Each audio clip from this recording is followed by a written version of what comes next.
So, Kyle, I was thinking that,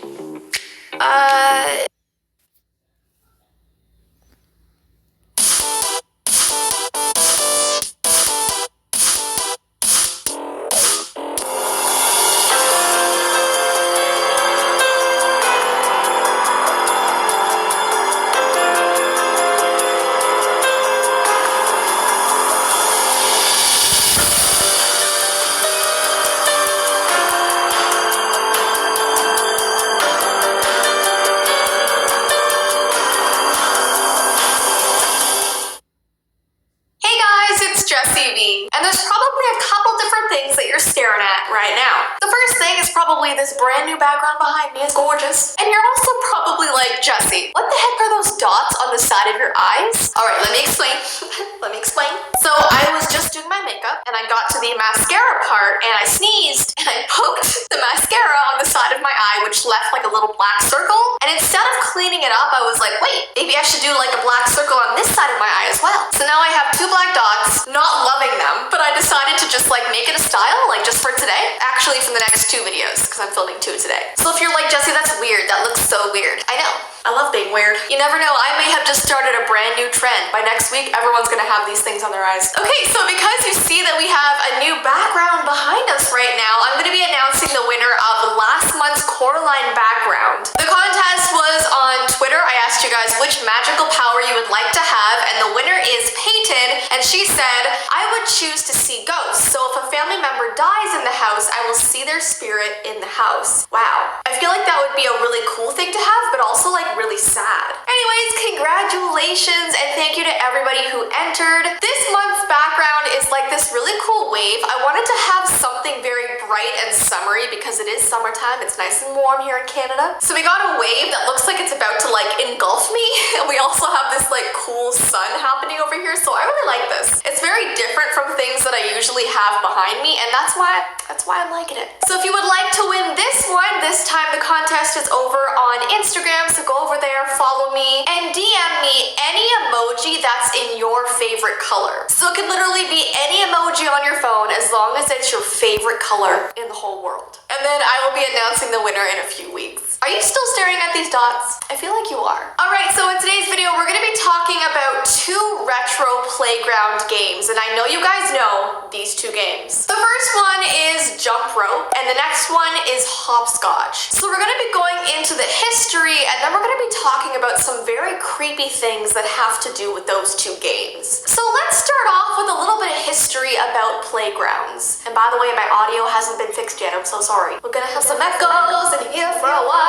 So the world's very first playgrounds ever were actually called sand gardens, and these were invented in Germany in 1885. They were basically what just looked like these very large sandboxes. There were no swings, there were no slides, it was literally just sand on the ground that kids had to play in. Imagine telling your teacher that you're bored and she's like, go sit in the sand, Timmy. That would be fun. It wasn't until the early 1900s that they started creating things like slides, ladders, steel pipes, things that you could climb. And this equipment was actually quite dangerous back then. They would have frequent accidents. Kids would just be falling off these things every single day. And the girls and boys had separate areas, so they were never allowed to actually mix together. And then obviously, fast forward now, we have very modern playgrounds. Everything is like super safe. You rarely even see anything metal anymore. Most things are like plastic now. So let's get into jump rope. I know everybody watching has used a jump rope before. Jump rope originated in the Netherlands and made its way across the Atlantic in the 1600s. It's literally a piece of rope that you rotate around your body and jump at the same time. It's pretty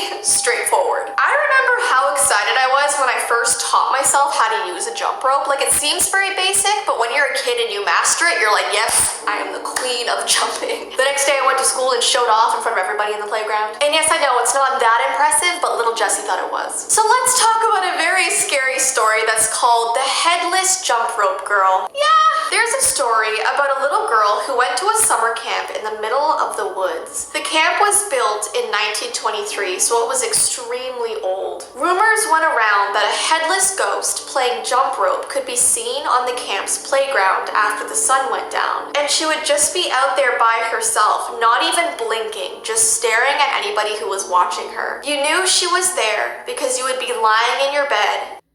This is my little angel, but she's also a time-sucking vampire. My morning starts at 4 a.m. to the sound of her.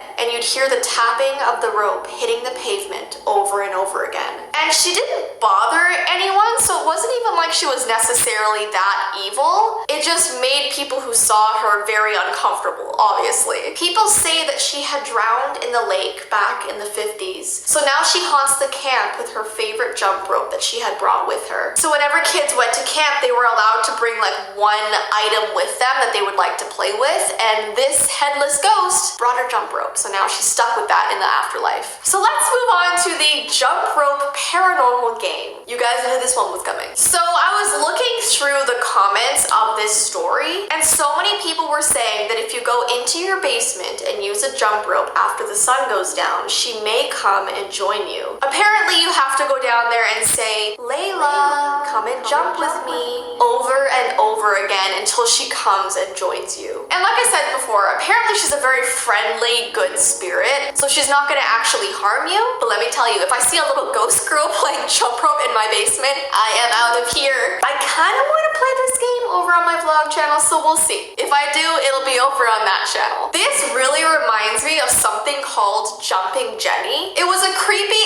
animatronic doll that they were selling at Party City around Halloween, and her name was literally Jumping Jenny. And yes, it's just this doll who like actually moves and plays jump rope. And I don't know about you guys, but animatronics freak me out so much. Like, dolls are scary as they are, but when they move and have batteries and just I actually kind of wanted to get this Jumping Jenny for last Halloween, but I feel like every time I'd walk past her it would freak me out so much because obviously they have those like automatic things where if someone passes, they start moving, and I don't want her to jump near me. Another scary thing that a lot of people know about are called the jump rope children. And these kids actually used to freak me out. They're from the movie Nightmare on Elm Street. And these girls playing jump rope are frequently seen throughout these movies. And while they are jumping, they sing the adaptation of the children's nursery rhyme, 1, 2, buckle my shoe. So if you guys are familiar with Nightmare on Elm Street, there's this rhyme that goes, 1, 2, Freddy's coming for you. 3, 4, better lock your door. 5, 6, grab a crucifix. 9, 10, never sleep again. And that's like the known Freddy Krueger scary song. And I don't know guys, there's just something creepy about jump ropes, which sounds silly, but it's true. So now that we've talked about jump ropes, let's move on to hopscotch, which is another game that I know you guys have played at least at some point in your life. And by the way,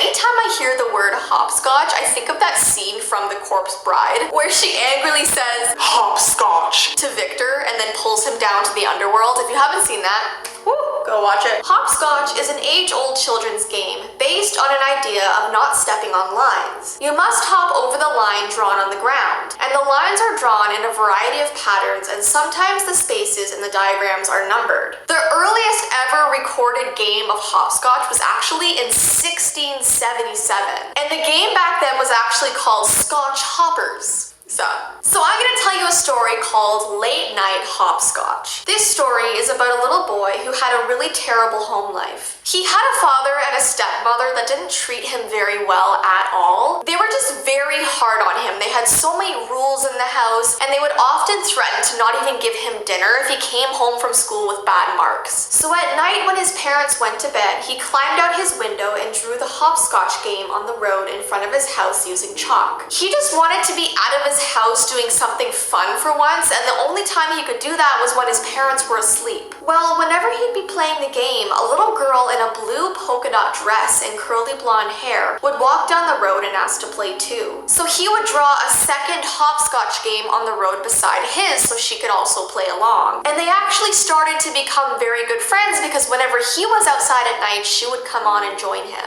One day his parents caught him playing outside on the road. So his father angrily walked out to get him, and the boy said, "I'm sorry, Dad, I just wanted to play hopscotch with Jenny." And his father looked very confused at him because his son was pointing beside him and there was no one there. The boy started describing the girl in the polka dot dress, and the father's face went white. He was describing a little girl that had gone missing in the neighborhood 15 years prior, and the police unfortunately found her body and she had not made it out alive. So this whole time he was playing hopscotch with her spirit. And I've read that children ghosts love to play games with you. So if you ever want like a ghostly hopscotch partner, just draw an extra one beside you when the sun goes down, and you never know who may join you. I was actually reading through comments and different articles online, and people have said if you draw 2 hopscotch games beside each other, you are inviting a child ghost to play with you. Should I try that as well?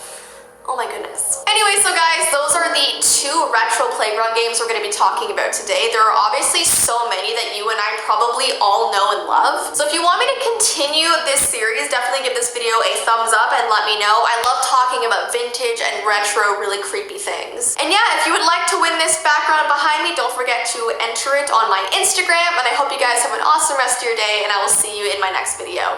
Bye!